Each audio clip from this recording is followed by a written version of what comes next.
I don't know if you can see that. That's what we're working with today. Pretty cold, like 40 degrees in the bunker. I'm about to get some heaters set up, paint a canvas.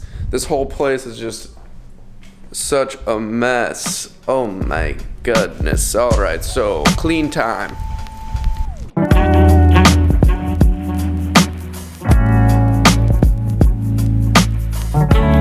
It's nice and cold in here.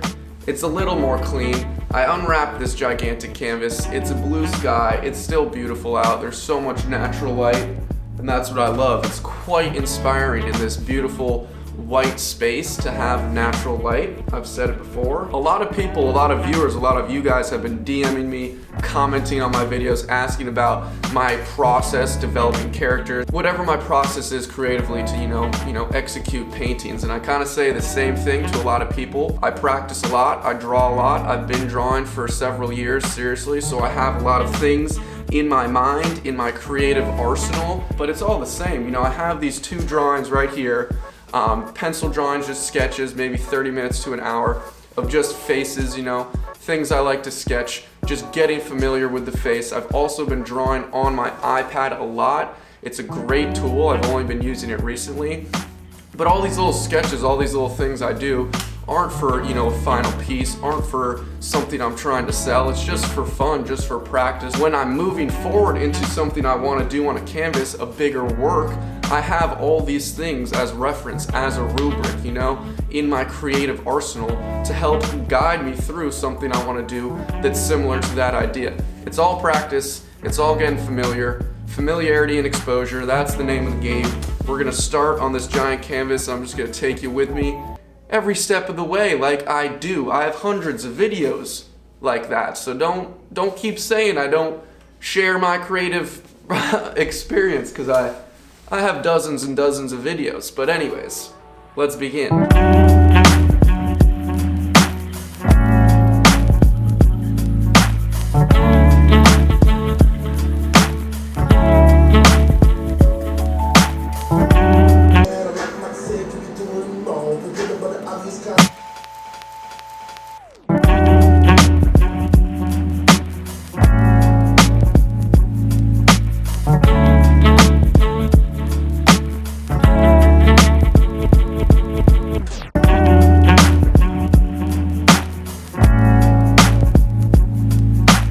I've said this before with my process and how I paint. This first stage of just pencil work with outlines is super, I think, important to my success and like the style of paintings I do. So I take this time slowly and carefully. So I just have my shapes, proportions down. The improvisation and freedom for me comes within the lines, you know, where the light's coming from, the shadows, the contrasty darks, or whatever colors I'm using. You know, it's an illustrative figure, you know, an illustrative, you know, form that is, you know, has strict lines and, you know, correct shapes. But within those things, it's freedom. So that's kind of what I do for a lot of my paintings, but just making sure that this pencil work is right, because for the duration of the painting, you have those to go off of. It's nighttime, I'm going home. We will come back and start tomorrow. It's tomorrow. Don't you just love the power of technology? It's another cold one today, and look at this. No water. The pipes are frozen. No water today in the slop sink. I'm gonna have to improvise with the water I have in this space sparingly to, you know, kind of use all my paints. I have to get all that set up, get a couple trays of different brushes and blah, blah, blah. So we're gonna do that right meow. I'm just looking for this like brown color. I'm using really cheap paint, you know, just to get like this underpainting, you know, just the basic darks and lights.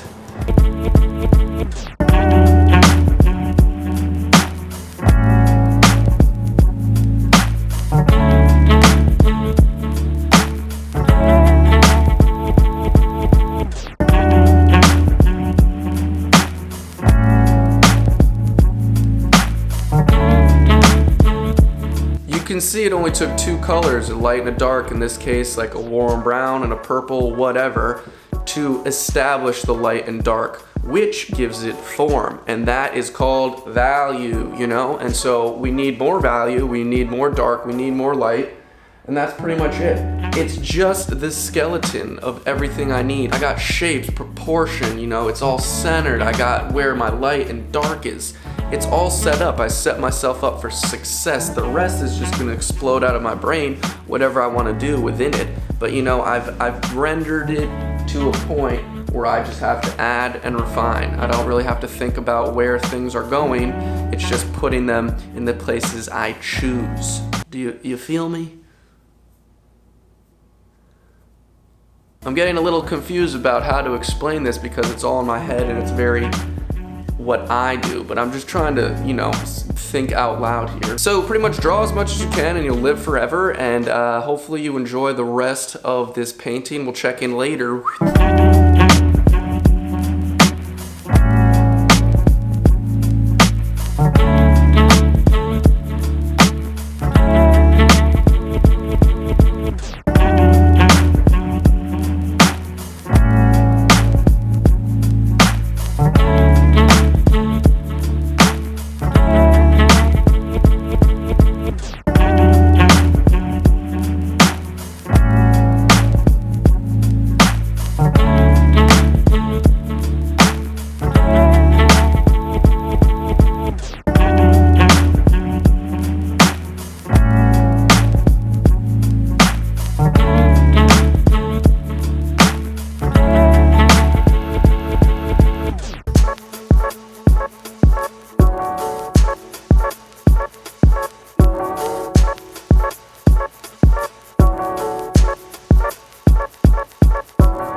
Finish kind of the local colors. I won't be adding any more colors. They'll just be darker and lighter versions of what's already on the canvas. You saw in the beginning a pivotal kind of step for me within the guidelines I gave myself is to kind of fill the colors in, this yellow, pink, and blue, in sort of a balanced puzzle-like intertwining way with swooshes and droops and whatever you want to call those shapes. You know, I don't even know. It's just kind of like an abstract, creative way to fill in something. Yeah, I don't know how else to explain it, but that's kind of what I was doing. It looks good. I'm digging it, but I hope you somehow gained perhaps some insight to my, you know, process. It's by no means how you should paint, you know, the correct way of painting. It's just how I do things. Take it with a grain of salt. I am no expert. I am no master. Either way, you're gonna have to watch part 2 to see this bad boy completed, because I'm not gonna put it all in one video, even though I bet you probably like that. Hopefully you enjoyed. I'm super amped. I'm in the zone, so I'm gonna keep finishing this. Hopefully I'll get it done soon. Stay tuned for part 2.